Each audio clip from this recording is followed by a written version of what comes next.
Hello everyone, this is Moshe, the Electric Israeli, and thank you for joining my channel. Don't forget to subscribe, help me change the world, one electric car at a time. Thank you to all of my patrons and supporters, and those who ordered their Tesla, and now you can order Tesla Model Y using somebody's referral code. Anyway, just today I saw it on the Tesla website that as of today, the Tesla Model S, the long-range Model S, is now rated 402 EPA rated range miles. All right, and that is a fantastic achievement. Obviously, from the days that Tesla started until today, they probably offer 120, 150 miles more rated range today than they were back in 2012 when they started making Tesla. So that's incredible. But not only that, the Tesla Model X, which is a humongous big car, big kahuna, with 351 rated range miles. That's incredible. The Tesla Model 3 rated range of 322 miles, and the Tesla Model Y, the one that I just got last week, with a ridiculously low miles of 316. So then and only then, the next competitor comes with Chevy Bolt and the Hyundai Kona, which I just made a video about last week with my friends on it with 258 miles. So that's incredible. Now there are Teslas who have lesser range, like the Tesla Model 3 standard range with 250, but I went to the top. So you got 402, 351, and 322 for the Model 3, and 316 for the Model Y. And that is attributed to two things: is the battery technology, superior battery technology, and will get better, and of course tremendous efficiency, built and efficiency, and understanding how to maximize range. Now, after I said all of this, let me tell you about rated range versus real world range. So that's when the story is completely different. Now, before EVs, rarely you talked about cars rated range, gasoline cars rated range. You talked a lot about miles per gallon. That's been around since forever. You know, 20 miles per gallon and 40 mpg and all those things. When electric cars came, we start talking about mpge, miles per gallon equivalent. You know, it's a cockamamie formula. Let's not get into it. So when you talk about rated range, usually you talk about electric cars. Not too much in gasoline cars, because obviously you have to charge it, you have to plan the trips. With Tesla, this stuff it's almost eliminated. But even other cars, you need to plan it. Now, so you know that the EPA does not conduct too many range tests a year. I mean, the car manufacturers needs to order it.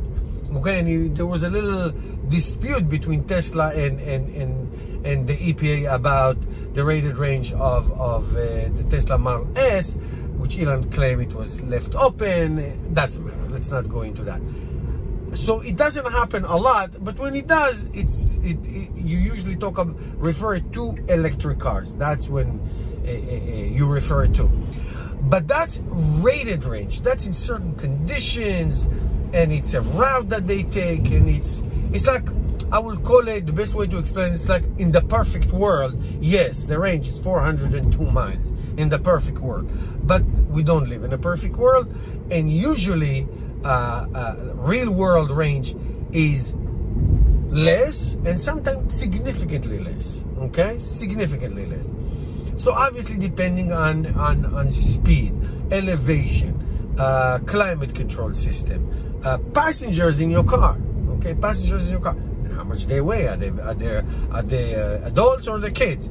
And on and on and on you go. If you put something on your roof, or if you tow something. So in other words, real world range and EPA rated range are two different things. I give you my formula because I drive tremendous amount of miles and I know everything about real world range.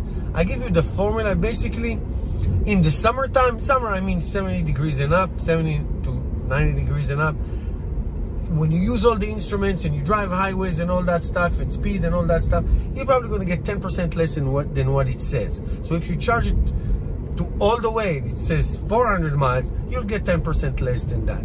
Okay, 360, nice. 360 bed, no, 360 is freaking amazing. All right, my Tesla Model 3 that I'm driving right now, if I charge it all the way, I will get in real world, no compromises. Drive as you would without trying to manipulate the range. You'll get 250, 260. Now, is it bad? No, it's not bad. It's fabulous. Especially because Tesla has so many superchargers all over the place, so you don't even think about it. I never worry about range anxiety or all these things. Nobody talks about it anymore.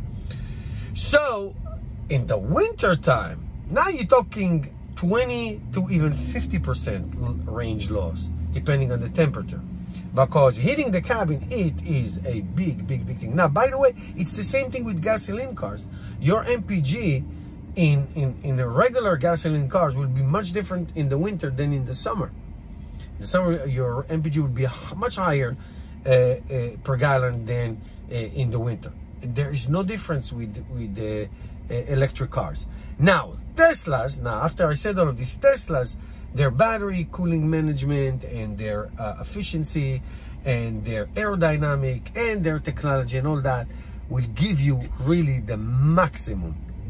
So I'm going to, for example, I'm going to drive in a couple of weeks my new Model Y and take a 500-mile trip, and I will record it per se. I can only tell you one thing about the Model Y, that because it has a heat pump, in the winter it should do better than what this car does.